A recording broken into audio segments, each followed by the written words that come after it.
आप सभी स्टूडेंट्स का मेरे पहले वीडियो में स्वागत है। इस वीडियो के माध्यम से हम अंग्रेजी ग्रामर को बिल्कुल जड़ से सीखेंगे, बिल्कुल रूट लेवल से हम अंग्रेजी सीखेंगे। इसके लिए अंग्रेजी ग्रामर को पढ़ने से पहले सबसे पहले जानना ज़रूरी है कि अंग्रेजी होता क्या है। तो सबसे पहले आइए देखते हैं कि अंग्रेजी क्या होता है, व्हाट इज़ इंग्लिश। तो जैसा कि आप जानते हैं कि अंग्रेजी एक भाषा है। तो किस प्रकार की भाषा है? तो English is a foreign language. यह एक विदेशी भाषा है जो कि विदेशों में ख़ास तौर पे बोला जाता है, विदेशों में ख़ास तौर पे पश्चिमी देशों में। English is a western Germanic language, यह एक वेस्ट जर्मैनिक लैंग्वेज है। English is a global language, इसके अलावा यह जो है अब इंग्लिश ग्लोबल लैंग्वेज बन गया है, यानी कि पूरे विश्व में इस भाषा का प्रयोग होता है। यानी कि अगर आपको किसी भी देश में जाना है और अगर किसी से इंटरेक्ट करना है तो यह एक माध्यम होता है अंग्रेजी भाषा, जिससे कि आप किसी से भी बात कर सकते हैं। ठीक है, तो यानी कि मोस्ट ऑफ द कंट्रीज़ में यह भाषा बोली जाती है, लोग समझते हैं। लगभग हर एक देशों में यह अंग्रेजी बोलने वाले लोग मिल जाएंगे आपको। English is the principal language of science, technology and medical. इसके अलावा यह जो इंग्लिश है यह एक प्रमुख भाषा है साइंस के क्षेत्र में, टेक्नोलॉजी के क्षेत्र में और मेडिकल के क्षेत्र में। यानी कि जो आप साइंस के क्षेत्र में, टेक्नोलॉजी के क्षेत्र में या मेडिकल के क्षेत्र में पढ़ाई करते हैं वह आप अंग्रेजी भाषा में ही सीखते हैं। जैसे कि अगर आपको कंप्यूटर सीखना है तो वहाँ पे आप हिंदी का प्रयोग नहीं करते हैं या फिर कोई अदर भाषा का प्रयोग नहीं करते हैं, वहाँ पे इंग्लिश का प्रयोग होता है। टेक्नोलॉजी के मामले में भी और मेडिकल के क्षेत्र में भी इंग्लिश का ही प्रयोग होता है। इसलिए बच्चों इंग्लिश पढ़ना बहुत आवश्यक है। चलिए अब आप जो है इसका स्क्रीनशॉट ले लीजिए या फिर आप पॉज करके वीडियो को और आप इसको अपने नोटबुक में लिख लीजिए। आगे हम इस पढ़ेंगे लैंग्वेज क्या होता है। अब हम जानते हैं लैंग्वेज क्या होता है। लैंग्वेज मतलब भाषा। भाषा क्या होता है आप जानते हैं? Language is a medium of expressing thoughts and feelings.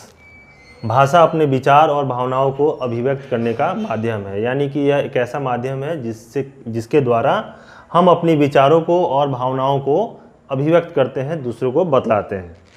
अब जानते हैं लैंग्वेज कितने प्रकार का होता है। तो देखिए लैंग्वेज जो है, लैंग्वेज मुख्यतः दो प्रकार का होता है।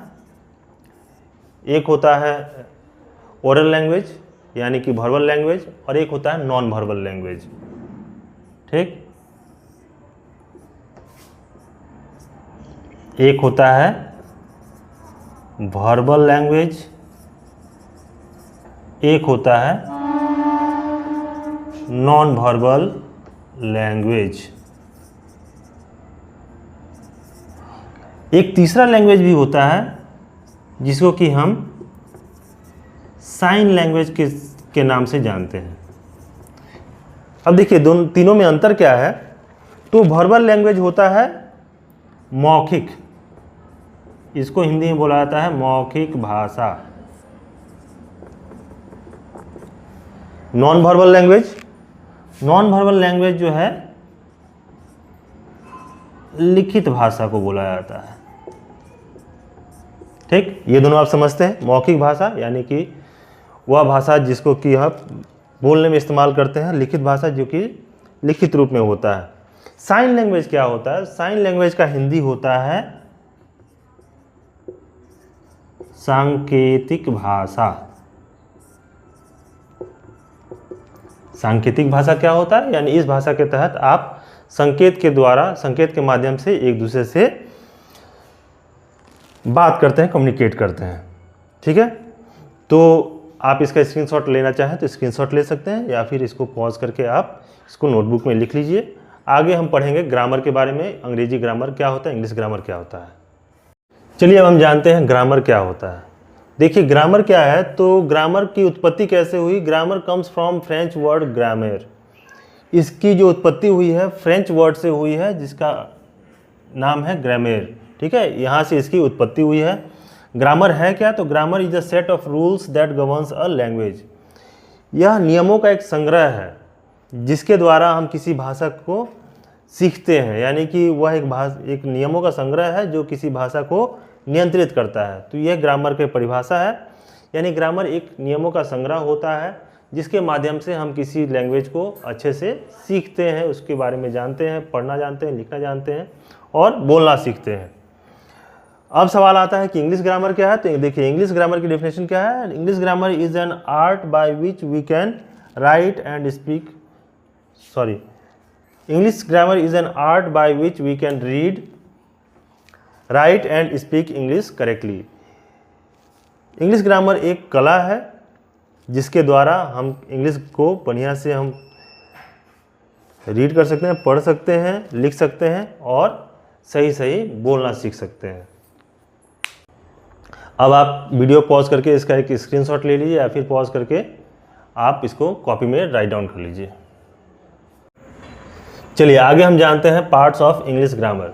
इंग्लिश ग्रामर के कितने पार्ट्स हैं, कितने भागों में इसको विभाजित किया गया है। There are 5 parts of English grammar. English grammar के 5 भाग हैं। कौन कौन से हैं? पहला नंबर है ऑर्थोग्राफी, दूसरा नंबर है एटिमोलॉजी, तीसरा है सिंटैक्स, चौथा है पंक्चुएशन एंड पांचवा है प्रोसोडी। देखिए पहला नंबर ऑर्थोग्राफी क्या है, तो इसमें वर्ण विचार यानी कि अल्फ़ाबेट्स के बारे में पढ़ते हैं। जैसा कि आप जानते हैं अल्फ़ाबेट जो है 2 भागों में बांटा गया है, एक होता है कॉन्सोनेंट और दूसरा होता है वॉवेल। ठीक है। दूसरा है एटिमोलॉजी। एटिमोलॉजी में हम शब्द विचार यानी शब्द रचना के बारे में पढ़ते हैं, शब्दों की उत्पत्ति कैसे हुई, उसके इतिहास के बारे में और विभिन्न प्रकार के शब्दों के बारे में हम इसमें जानते हैं। सिंटैक्स क्या होता है? वाक्य विचार या वाक्य रचना। इसमें हम वाक्य के बारे में पढ़ते हैं, कौन सा शब्द जो है उस किसी वाक्य में उसका स्थान क्या होगा, उन सब चीज़ों के बारे में हम सिंटैक्स में पढ़ते हैं। पंक्चुएशन क्या होता है? तो पंक्चुएशन होता है पंक्चुएशन मार्क्स, जैसे कि आपका फुल स्टॉप हो गया, कॉमा हो गया, हाइफन। ठीक है। तो इस तरीके से जो पंक्चुएशन मार्क्स कहाँ इस्तेमाल होंगे उसके बारे में जो पढ़ाई होती है वह पंक्चुएशन यानी कि चिन्ह विचार कहा जाता है। प्रोसोडी जो है यह पोएट्री से रिलेटेड है, जैसे कि उसमें राइमिंग वर्ड कहाँ कैसे यूज़ होता है, उसमें सिलेबल के बारे में पढ़ा जाता है। तो ये सब जो है थोड़े हाई लेवल की है, आपको उतने डीप जाने की आवश्यकता नहीं है। बस जान लीजिए कि इंग्लिश ग्रामर जो है उसको 5 भागों में बांटा गया है। ठीक है। आइए अब हम बेसिक इंग्लिश ग्रामर की शुरुआत करते हैं। सबसे पहले आता है लेटर्स। इंग्लिश भाषा की अगर बात करें, इंग्लिश में सबसे पहले जो छोटा इकाई है वह है लेटर यानी वर्ण या अक्षर, उसको हिंदी में कहा जाता है। इसका डेफिनेशन क्या है? लेटर्स क्या है? तो a smallest sound of any language which can not be divided into another part is called a letter. यानी कि वह छोटी से छोटी इकाई जिसका और कोई टुकड़ा ना किया जा सके, भाग ना किया जा सके, उसे हम वर्ण या अक्षर कहते हैं। भाषा की वह छोटी से छोटी ध्वनि जिसके और टुकड़े न किए जा सके उसे वर्ण या अक्षर कहते हैं। जैसे ABCD जो है आपके लेटर्स कहलाते हैं।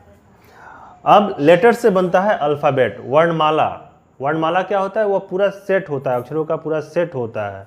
जैसे a systematic table of letters is called alphabet. अक्षरों का क्रमबद्ध सारणी अल्फ़ाबेट कहलाता है। यानी कि क्रमबद्ध सारणी है, यह एक बिल्कुल क्रम से आता है। जैसे A के बाद B आएगा, C आता है, D आता है, तो उसी क्रम को हम लोग अल्फ़ाबेट कहते हैं।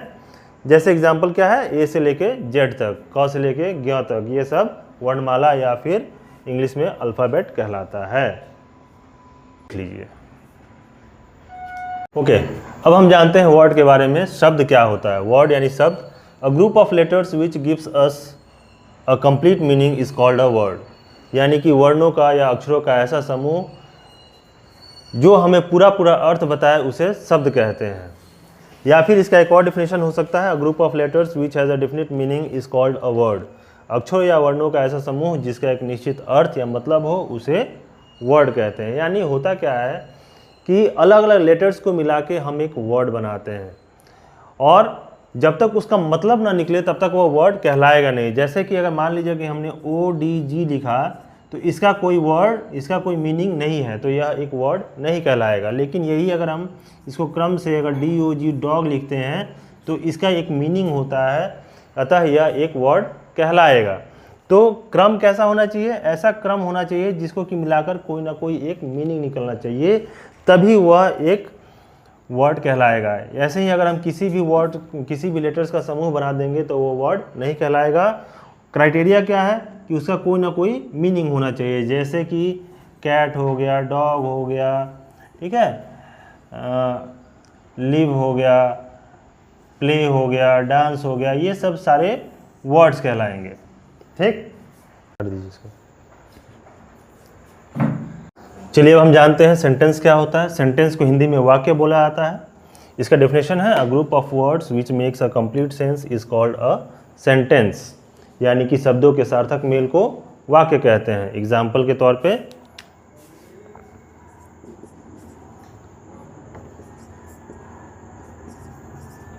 Ram is a good boy. ठीक है, यानी कि शब्द अलग अलग प्रकार के शब्द हैं और इनका सार्थक मेल क्या होता है, यानी कि जैसे राम है तो राम के बाद इज आएगा, इज के बाद ए आएगा, ए के बाद गुड, उसके बाद बॉय, यह हुआ सार्थक मेल। अगर इसी को हम क्रम अगर इधर उधर कर दें, राम गुड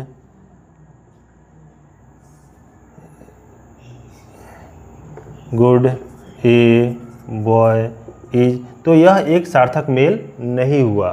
ठीक है, सार्थक मेल कब होगा, जब यह क्रम जो है बिल्कुल सही होगा और तभी यह आपका सेंटेंस कहलाएगा।